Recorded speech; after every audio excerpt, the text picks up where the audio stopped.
El 17 de octubre se presentó el 8º informe FOESA en la Facultad de Ciencias Políticas y Sociología de la Universidad de Granada. En este evento se informó, entre otros datos, de la alarmante cifra de 1,5 millones de personas que viven en situación de exclusión en Andalucía. Los ponentes hablaron sobre la consolidación de estas situaciones de exclusión y de la precariedad en la que viven muchas personas en Andalucía, concluyendo con posibles soluciones este problema.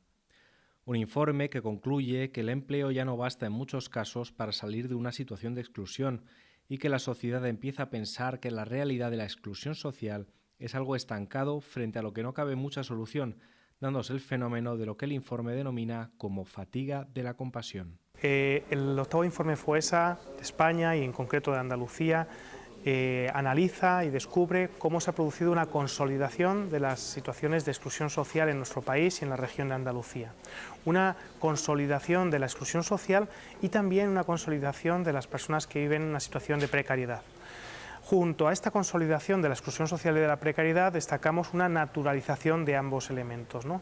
Una sensación de que esa situación de precariedad y de exclusión ha venido para quedarse y que no podemos hacer muchas cosas para cambiarla. El informe hace énfasis sobre varios elementos. El primero de ellos tiene que ver con el empleo, con las características del empleo y con el desempleo. El desempleo todavía es persistente, casi es el doble que antes de la crisis económica. Decía que uno de los factores importantes es la situación de desempleo y de empleo. Actualmente, aunque el desempleo se ha reducido considerablemente, todavía estamos en niveles que duplican la tasa de paro que había antes de la crisis económica. Y por otro lado, el empleo que se está generando es un empleo con mucha menos capacidad de inclusión y de protección de las familias que tenía antes.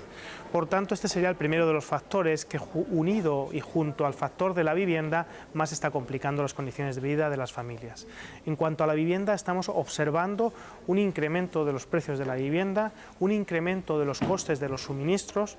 Ambos elementos están provocando una falta de acceso y de mantenimiento de las condiciones de la vivienda para muchas familias. Casi 1 de cada 10 personas en Andalucía, cuando llega el día 1 de cada mes y paga su vivienda y sus suministros, se quedan bajo el umbral de la pobreza severa.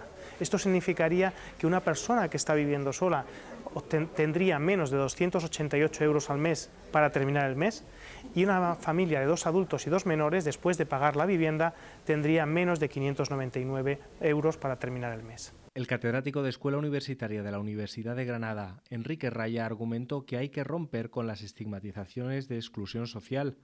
Cuando se complica la cuestión, no solamente cuando una persona está fuera ya de todo vínculo social o está en una situación de ruptura con el entorno, sino cuando eso ocurre en un entorno degradado y en un barrio que concentra toda causa y efecto de que existan personas que están fuera de onda, ¿vale? Pero no es que sea toda la exclusión, sino que es que la zona como tal, esa zona no permite que las personas puedan salir a flote.